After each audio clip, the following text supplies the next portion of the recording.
My name is Father Thomas Hurst. I'm the President Rector of St. Mary's Seminary and University. In the name of St. Mary's, and in particular in the name of the Ecumenical Institute of Theology at St. Mary's, I'd like to welcome all of you to our annual Dunning Memorial Lecture.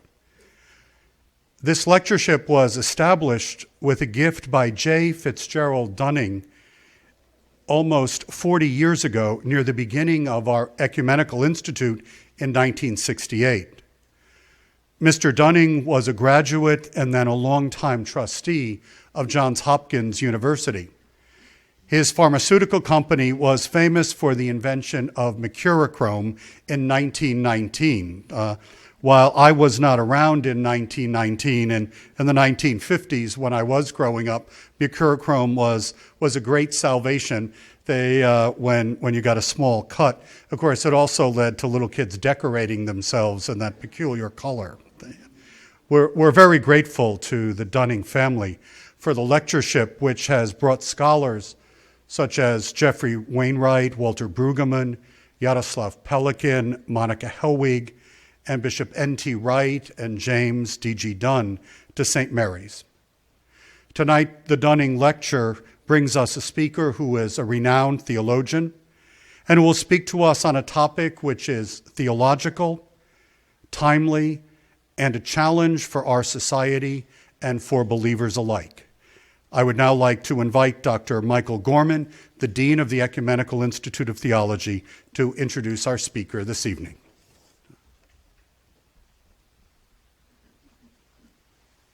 Thank you, Father Hurst, and good evening, and welcome to St. Mary's Seminary and University and to this lecture sponsored by the Ecumenical Institute of Theology.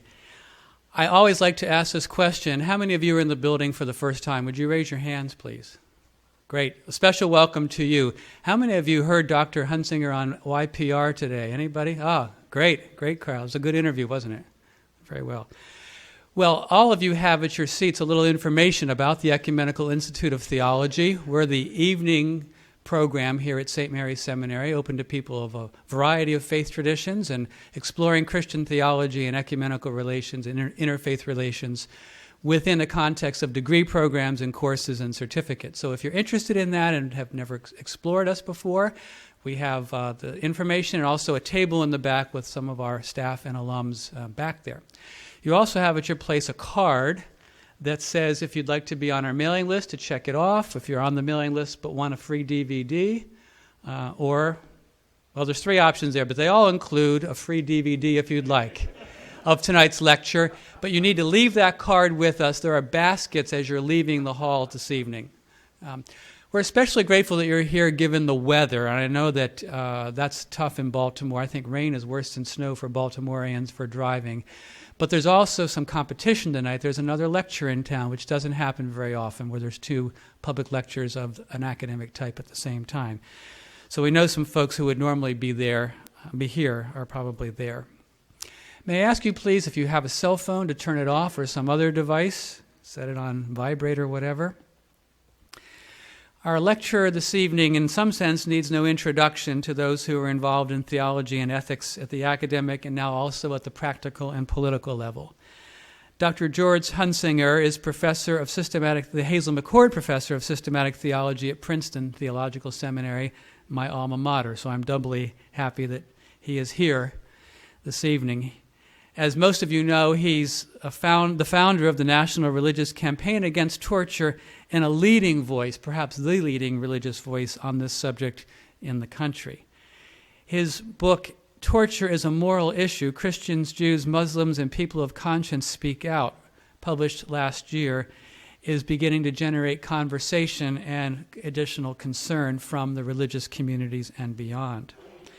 He's a recognized and well-known expert on Karl Barth, and I think it's his reading of Barth and the Barmen Declaration of 1934, actually, he may agree with this, that has propelled him into the public sphere, and I think that connection with his ecumenical work is important, and which is part of the reason we brought him here. His books, some of them at least, are on sale in the back of the room and will be there after the lecture. He'll be there to sign them if you're interested in buying. We do take credit cards, that's been asked. And we're just delighted to have Dr. George Hunsinger here to continue the great tradition of the Dunning Lecture. So join me in welcoming him as he speaks to us on the topic of torture and Christians. Dr. Hunsinger.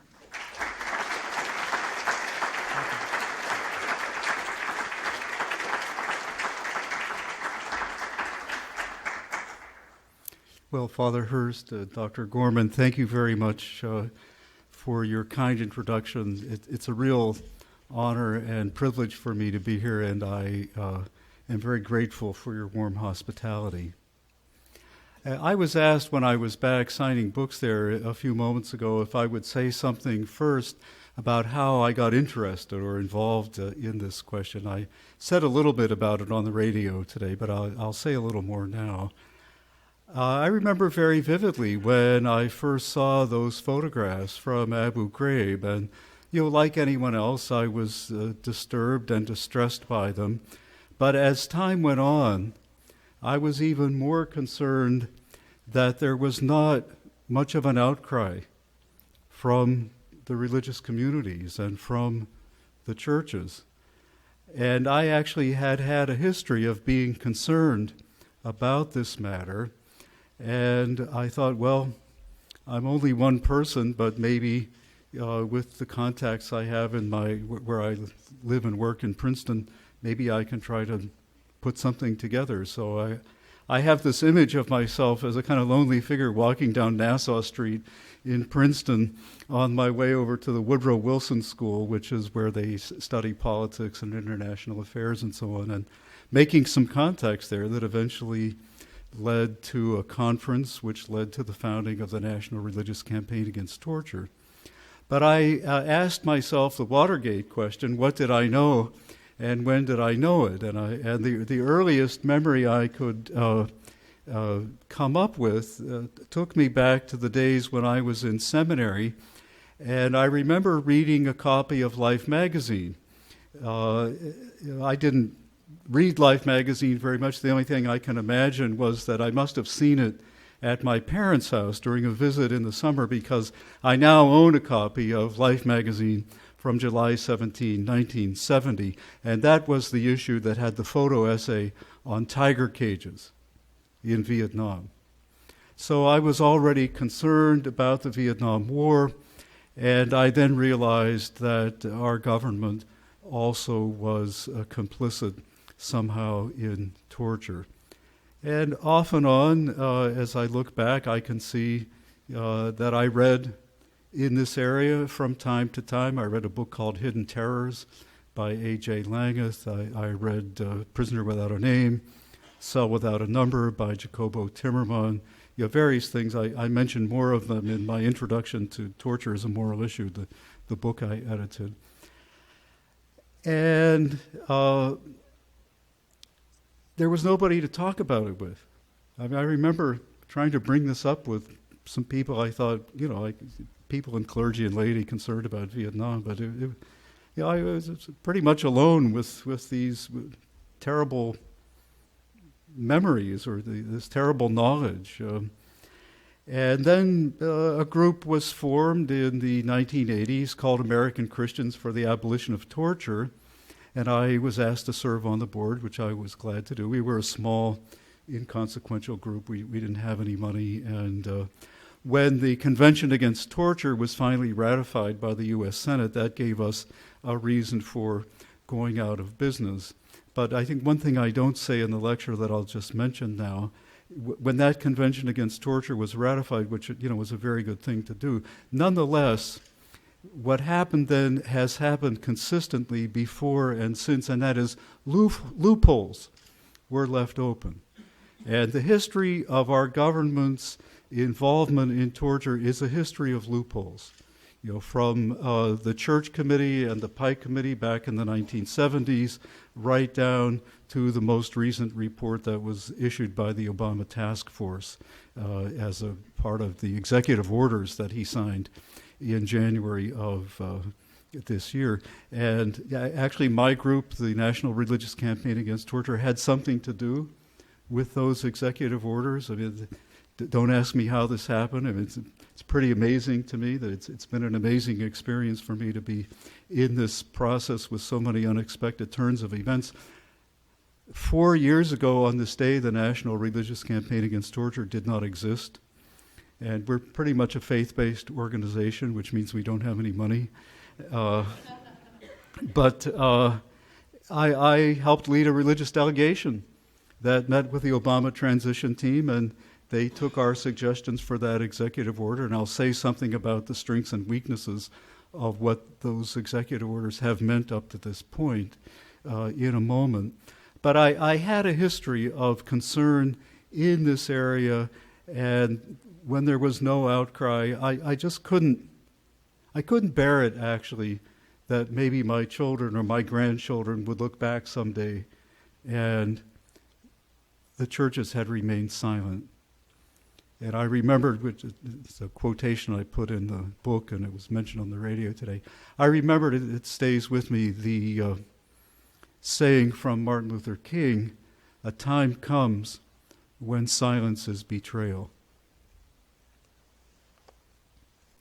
I want to begin by lifting up a theme that I think has not received the attention it deserves. It's the theme that violence finds refuge in falsehood. I myself first became aware of it through Alexander Solzhenitsyn, the great Russian novelist whose work commanded great attention some years ago and who died not too long ago. In accepting the Nobel Prize for Literature in 1972, Solzhenitsyn included these words: "Violence, less and less embarrassed by the limits imposed by centuries of lawfulness, is brazenly and victoriously striding across the whole world, unconcerned that its infertility has been demonstrated and proved many times in history. What is more, it is not simply crude power that triumphs abroad, but its exultant justification. The world is being inundated by the brazen conviction that power can do anything, justice nothing.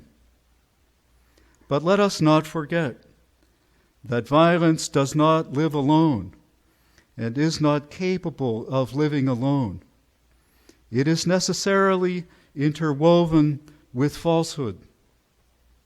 Between them lies the most intimate, the deepest of natural bonds.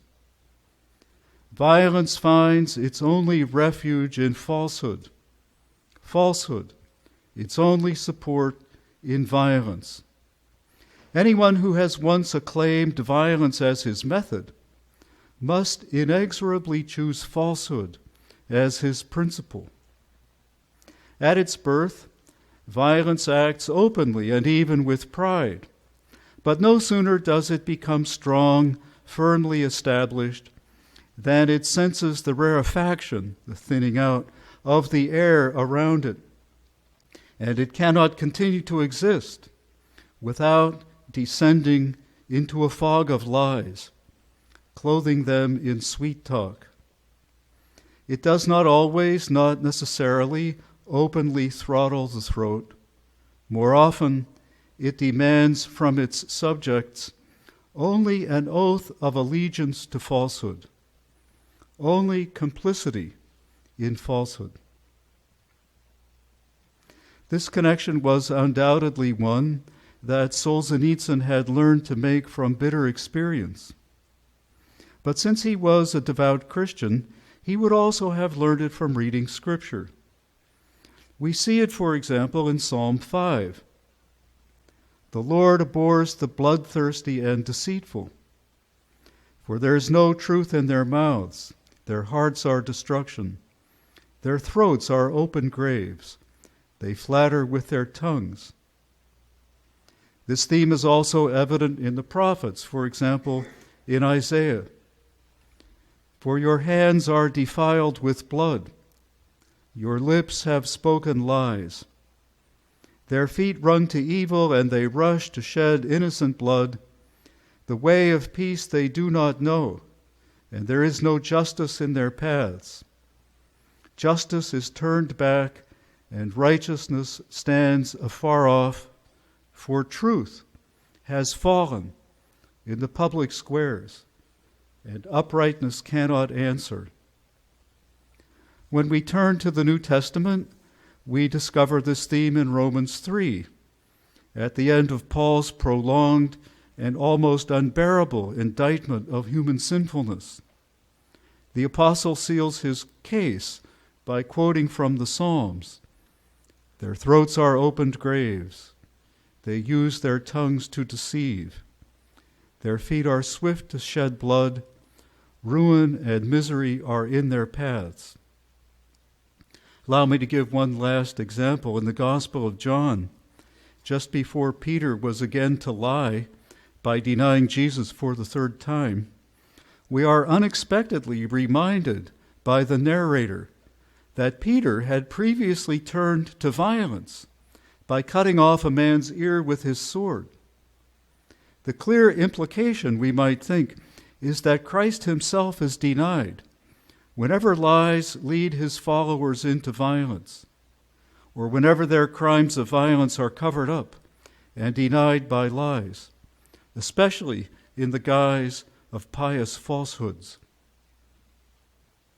In his famous essay on politics and the English language, written in 1946, George Orwell was incisive in making much the same connection. In our time, he wrote, political speech and writing are largely the defense of the indefensible. Things like the continuance of British rule in India, the Russian purges and deportations, the dropping of the atomic bombs on Japan, can indeed be defended, but only by arguments which are too brutal for most people to face, and which do not square with the professed aims of the political parties. Thus, political language has to consist largely of euphemism, question-begging, and clear, cloudy vagueness. Orwell then gave examples of how political speech can become a cover for violence.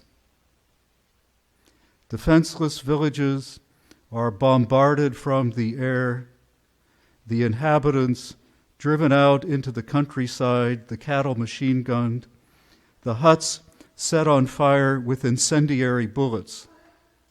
This is called pacification. Millions of peasants are robbed of their farms and sent trudging along the roads with no more than they can carry. This is called transfer of population or rectification of frontiers. People are imprisoned for years without trial, or shot in the back of the neck, or sent to die of scurvy in Arctic lumber camps. This is called elimination of unreliable elements. Such phraseology is needed if one wants to name things without calling up mental pictures of them. And what about today? What phraseology do we need if we want to name things without calling up mental images of them? Perhaps it would run something like this. Suspects are swept up almost at random from places around the world. Thousands are incarcerated in secret prisons. Many are quietly acknowledged to be innocent.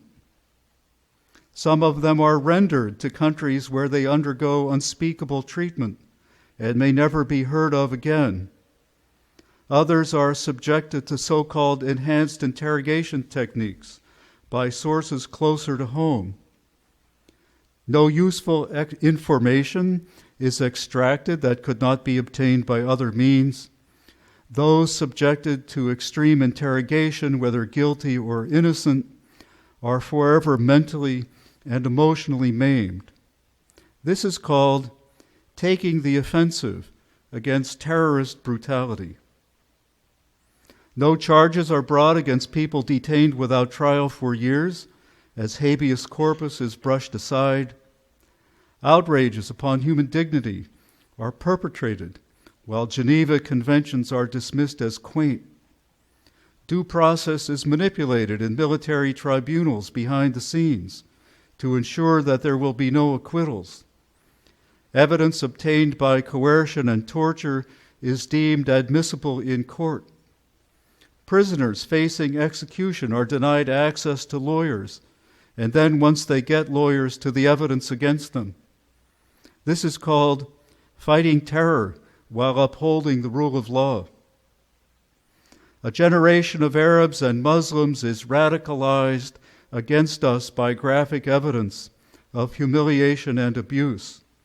Some become suicide bombers. Dictatorial powers are concentrated in the executive branch, the so-called unitary executive, while Congress sleeps or caves. Torture regimes appeal to the tainted U.S. example to defend their indefensible ways, while our closest allies, whose cooperation we need, are increasingly alienated and shocked. This is called laying the foundations of peace for generations to come. These are all real quotations.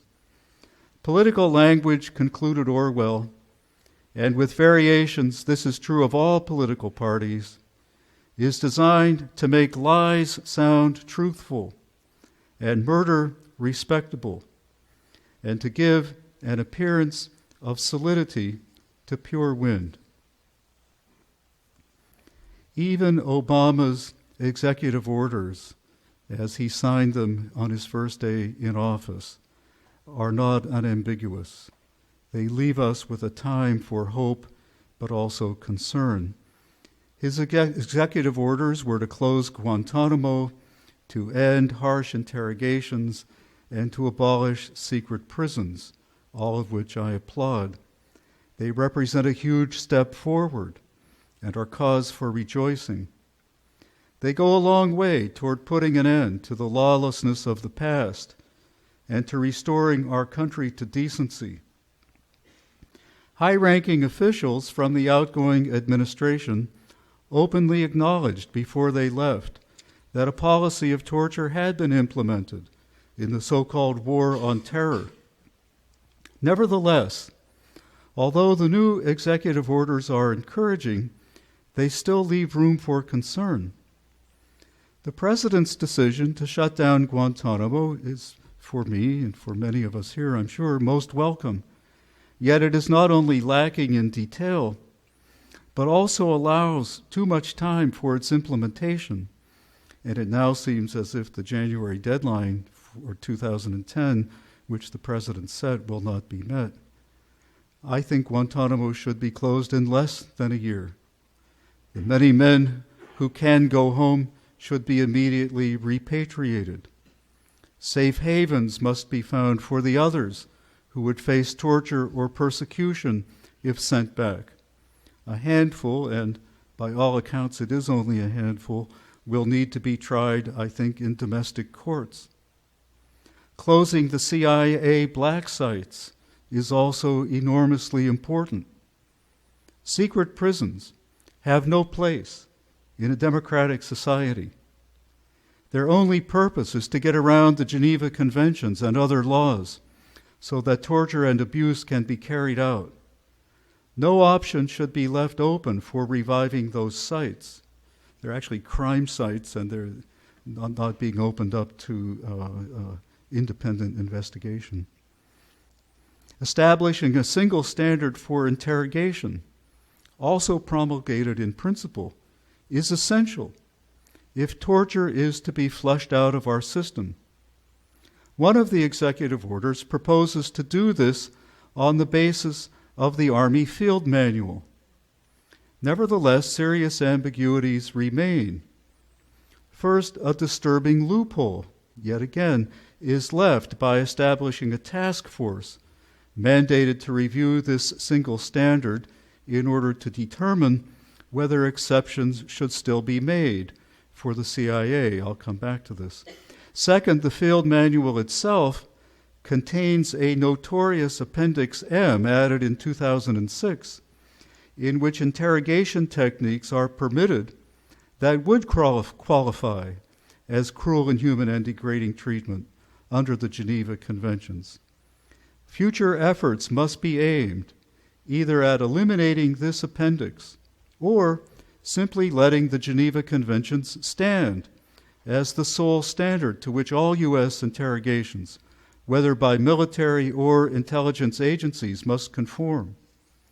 Finally, it is noteworthy that no explicit mention was made in the executive orders of extraordinary rendition, a policy that needs to be firmly disavowed. Rendition has been the practice of apprehending suspects. I'll give a little aside here.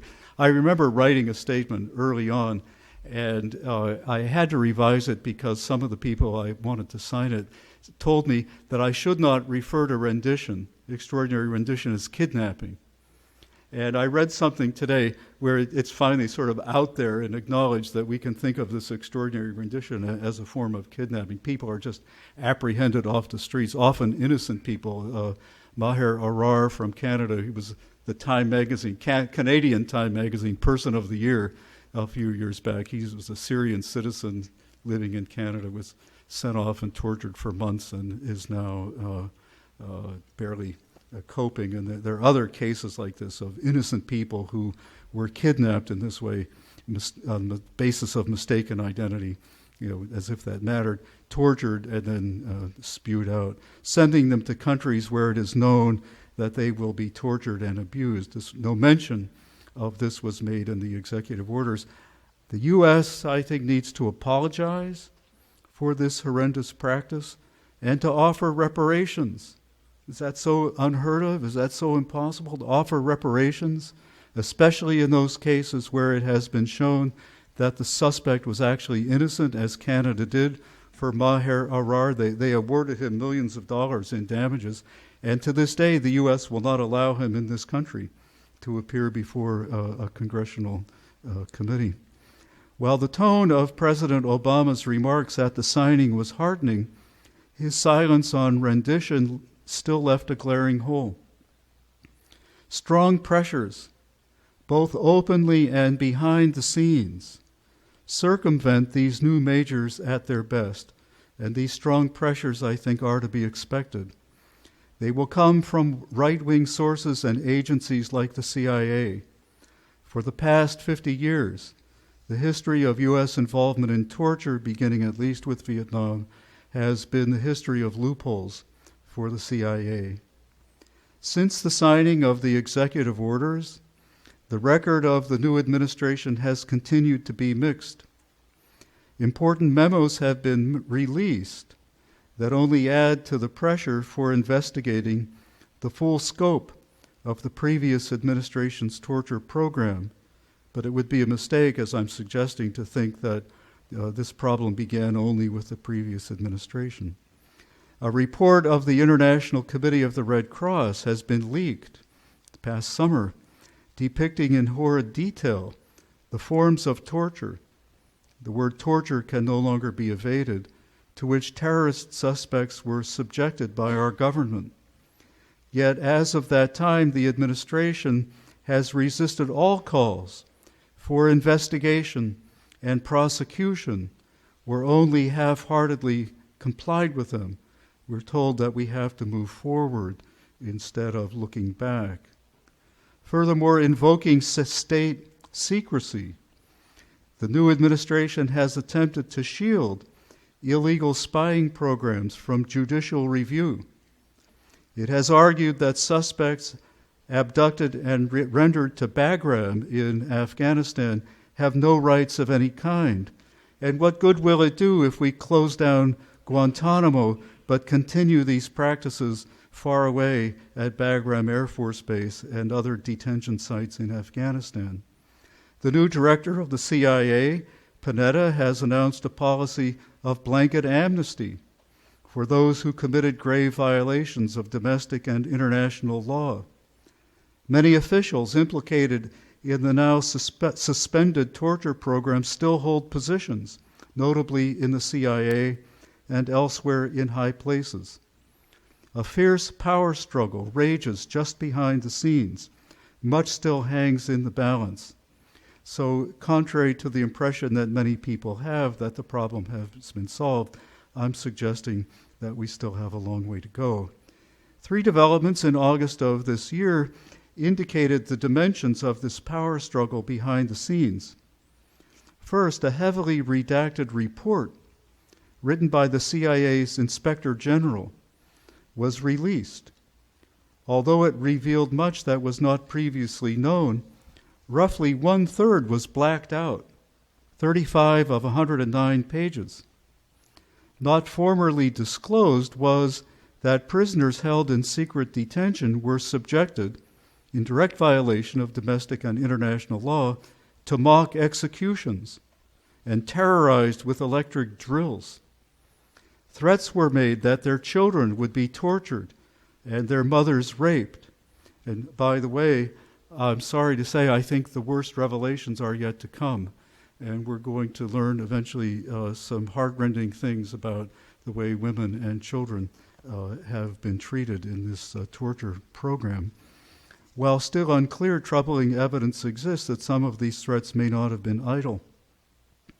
According to a former intelligence official, one thing the redactions in that report hid were deaths and lost detainees. Despite highly publicized claims by former Vice President Cheney that the report showed torture as having worked, he was contradicted by top Bush terrorism advisor Frances Townsend. She was in charge of the military commission's trials and suspended some of them because it was clear that the evidence against the suspects had been obtained under torture, a Bush appointee. The Inspector General expressed dismay that every one of his recommendations, about 3 pages, was blacked out. I mean, we have to wonder why. Second, Attorney General Holder, of course, appointed a special prosecutor. However, the prosecutor's mandate appeared to be severely limited. Attention was supposed to be directed down the chain of command and authority, but not up. Whether the investigation can finally be restricted in this way to protect those at the top remains unclear.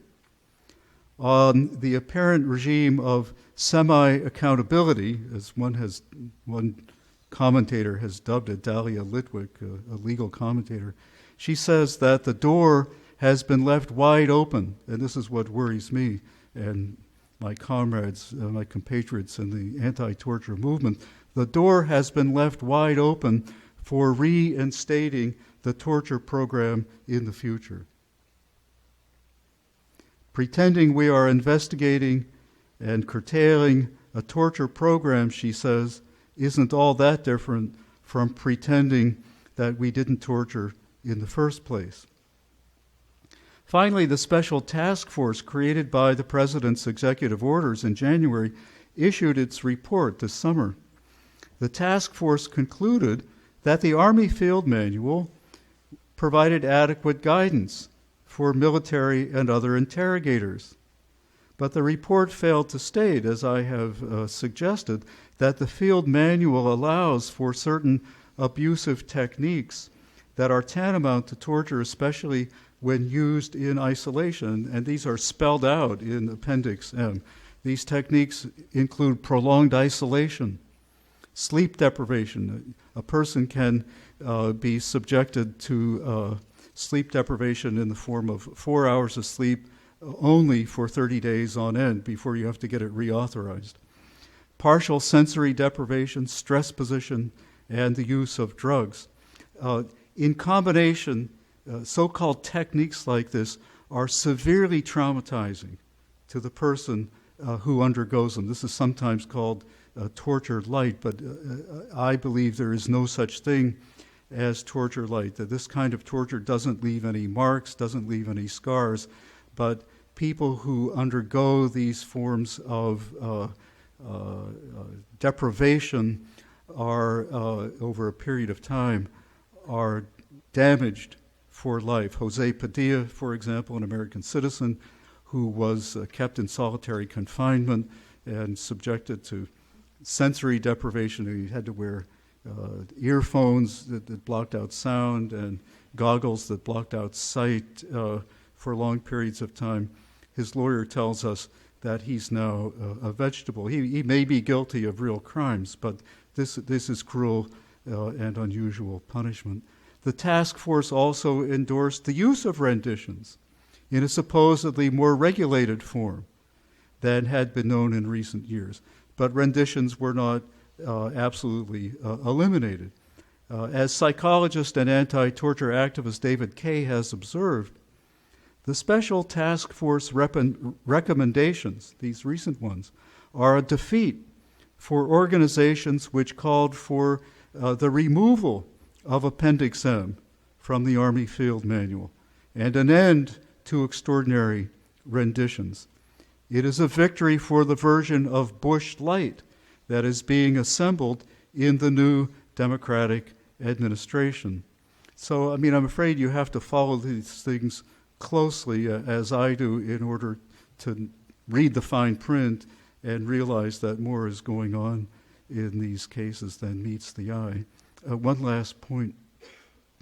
It is sad to see the mainstream media display so much confusion about a heinous crime like torture. Torture is immoral under all circumstances. It represents an extreme and shocking form of violating the human person, like slavery, genocide, and rape. It is never justified. It is false to suppose that torture is an effective means of interrogation. The pragmatic question, even in an emergency situation, is not whether torture works, quote unquote, but whether it produces reliable information. The overwhelming verdict of professional interrogators, and I have to say I've spoken on panels with them and gotten to know them. There are professional interrogators are disgusted and repulsed by the resort to torture, and when it gets instituted, they want to have nothing to do with it. They leave. I was on a panel a few weeks ago in Chicago with an interrogator. He was in Abu Ghraib. He has taught interrogation. He left the Army, but he was in the Army for his career for many years. If anything, he's even more passionate about this matter than I am, being opposed to the use of these kinds of techniques. But what I want to say is that torture is immoral, it's illegal, and it's ineffective in that order. What is prohibited by domestic and international law is not just torture, but also cruel, inhuman, and degrading treatment. The Convention Against Torture has the longer name, the Convention Against Torture and Other Cruel, Inhuman, and Degrading Treatment. What this says to me is that international law and domestic law, which we have ratified, is opposed to cruel, inhuman, and degrading treatment. And torture is only the most extreme instance of it. It's not off in a category by itself, which makes these other techniques like sleep deprivation and sensory deprivation and so on, which were so widely used, hypothermia, driving down a person's body temperature to the point of near death. These kind of techniques are not made okay by narrowing the definition of torture as if that's all that needs to happen to make everything else seem acceptable. Even if waterboarding, sleep deprivation, stress positions, threats to a suspect's children, and so on were not torture, which they are, they would still be unspeakable crimes. A democratic society that systematically resorts to torture descends to the level of the monstrous regimes it purports to oppose. Let me turn to say something about the politics of hope and despair. Because God is merciful, we have every reason for hope, but none for complacency. A truth commission, which I favor and which the National Religious Campaign Against Torture is advocating, a truth commission may finally yield less than the full truth and no real accountability, even if we could get one, looks like we may not be getting one from the current administration. The National Religious Campaign Against Torture is considering holding our own hearings this coming June, an NRCAT People's Truth Commission, to try to get as much into one place that is out there in the public record, and we would issue our own version on torture of the 9/11 report. I'm hoping maybe Bishop Tutu could be invited to come, and perhaps Jimmy Carter, both of which have supported us in the past. The American people need to know what has been done in their name if we are to prevent this kind of thing from happening from our government in the future. Our efforts in the anti-torture movement need to be directed, I think, not just toward getting a truth commission, but toward closing all the loopholes. A truth commission would mainly be important insofar as it served that overriding goal. Despite the powerful forces arrayed against us, I still believe that goal is very much within reach. People of faith, most of all, know that history is filled with surprises. William Wilberforce, for example, in the 18th century, believed that the prayers of the faithful would prevail. And by the way, there's something every person in this room can do to help my organization and the human rights organizations working against torture, and that is simply to keep us in your prayers. And I'm very serious about that. I don't believe that these efforts, if the NRCAT, would exist if it had not arisen out of a basis in prayer. It's been a constant source of amazement to me that this group exists and that we've come as far as we have in such a short time. But at the bedrock, it all depends on prayer. And by the way, this is, as I said on the radio today, I believe the most diverse, religiously diverse, progressive social movement in American history, because we have Muslims working together with Jews. We have evangelicals working together with Catholics. We have mainline Protestants such as myself. We have Sikhs and Hindus and many others.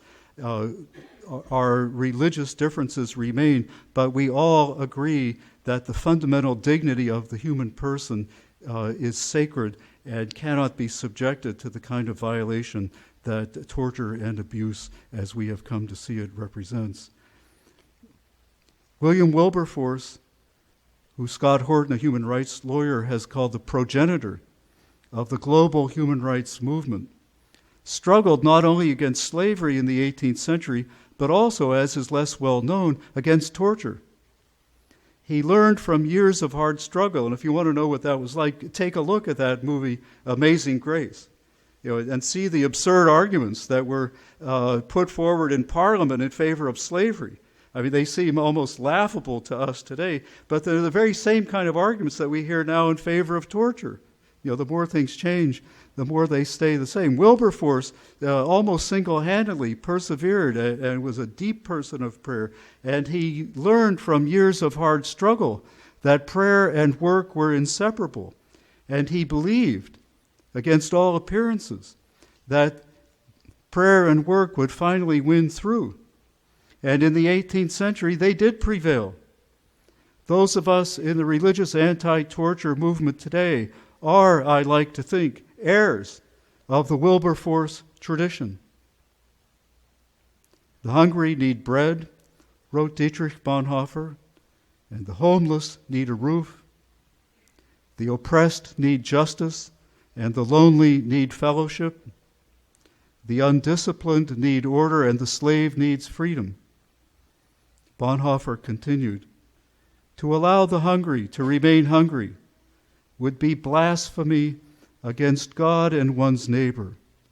For what is nearest to God is precisely the need of one's neighbor. That was Bonhoeffer's great insight. What is nearest to God is precisely the need of one's neighbor. Since what is nearest to God is the need of one's neighbor, and since Christ has made himself to be one with those in dire need, Bonhoeffer drew the right conclusion. He recognized that Christians especially have an obligation to those in any society who are being persecuted, humiliated, or abused. Only those who cry out for the Jews, he wrote, have a right to sing Gregorian chants. For the church in the Third Reich, Bonhoeffer perceived the presence of Jesus Christ could not be separated from the plight of persecuted Jews. Whoever would serve God had to enter into solidarity with that despised and mistreated group, crying out by word and deed. The year 2009 marks the 5th anniversary since hundreds of shocking photos were released from Abu Ghraib. These photos are difficult to look at and impossible to forget. How can Christians view them without thinking of the plight and teachings of Christ? How can they view the wrenching scenes of nude male bodies stacked in postures of sexual humiliation without remembering the saying, "I was naked and you clothed me"? How can they gaze on the shackled man kneeling in an orange jumpsuit with terror in his eyes as a ferocious German shepherd strains at the leash only inches from his face without recalling, "I was in prison and you visited me"? Where is the outcry? Why the silence of the churches? Can we learn what Dietrich Bonhoeffer has to teach us about what is nearest to God? The terrible stain of torture, which is not only morally wrong, but which brings many harmful consequences in its train, even from the standpoint of narrow self-interest, will not be removed from our nation until we learn to act from higher motivations than crippling fear, reckless self-regard, and ugly resentment, to say nothing of unchecked greed and cultural racism. If torture is not evil, then nothing is evil, for torture is the very essence of evil. Only those who cry out today for detained Muslims and Arabs have a right to sing Gregorian chants. In conclusion, let me say a bit more about Christians and torture. The international Christian communities have taken a clear stand against torture and in favor of universal human rights. For example, a 1974 consultation on human rights and Christian responsibility organized by the World Council of Churches stated, I quote, that the emphasis of the gospel is on the value of all human beings in the sight of God, on the atoning and redeeming work of Christ that has given to humanity true dignity, on love as the motive for action, and on love for one's neighbor as the practical expression of an active faith in Christ. We are members one of another, and when one suffers, all are hurt. 3 years later, the World Council of Churches issued an official statement on torture. It said in part, "We are called to bear witness to the light which has come into the world through our Lord Jesus Christ. At the same time, we know the judgment that the light has come into the world and people love darkness more than light because their deeds were evil. For everyone who does evil hates the light, lest their deeds be exposed." Chapter 3 of the Gospel of John. The World Council statement continued, "Today we stand under God's judgment. For in our generation, the darkness, deceit, and inhumanity of the torture chamber have become a more widespread and atrocious reality than at any other time in history. No human practice is so abominable nor so widely condemned. Yet physical and mental torture and other forms of cruel and inhuman treatment are now being applied systematically in many countries, and practically no nation can claim to be free of them. Nor have similar statements been lacking from the Vatican. In June 1982, Pope John Paul II, before the International Committee of the Red Cross in Geneva, declared in a particularly eloquent statement, "The thought of Jesus being stripped, beaten, and derided until his final agony on the cross should always prompt a Christian to protest against similar treatment of their fellow human beings. Of their own accord, disciples of Christ will reject torture, which nothing can justify, which causes humiliation and suffering to the victim and degrades the tormentor." The Pope concluded, "Christ's disciple refuses every recourse to such methods which nothing could justify, and in which the dignity of humanity is as much debased in the torturer as in the torturer's victim." And let me add that I know interrogators whose consciences and whose emotional life is now crippled because of what they did in Abu Ghraib. It's not only the victims, it's also the perpetrators who are maimed by these practices for life. The Catechism of the Catholic Church, furthermore, condemns torture in no uncertain terms, saying that which uses physical or moral violence to extract confessions, punish the guilty, frighten opponents, or satisfy hatred is, quote, "contrary to respect for the person and for human dignity." Official Catholic statements along these lines could be multiplied many times over. How sad it is, therefore, that not long ago Archbishop Desmond Tutu found it necessary to ask, "Whoever imagined that you would hear from the United States and from Britain the same arguments for detention without trial that were used by the apartheid government?" Bishop Tutu suggested that by detaining terrorism suspects without trial, which is still happening as we're here today, detaining terrorism suspects without trial, the United States and Britain were pursuing policies like those of South Africa's apartheid-era government. Even sadder, if possible, were the results of a recent survey released last summer by the Pew Research Center. Those polled were white churchgoers, white non-Hispanic Catholics, white evangelicals, and white mainline Protestants.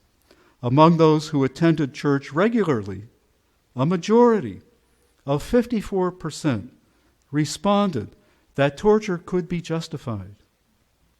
By contrast, torture was said to be rarely or never justified by a majority of those who do not attend church regularly. In 1948, in the immediate aftermath of the crisis years in Europe, Albert Camus, the French existentialist philosopher, was invited to speak at a Dominican monastery.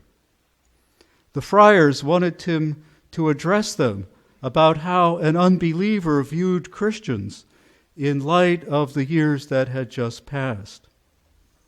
What the world needs today, Camus told them, are Christians who remain Christians.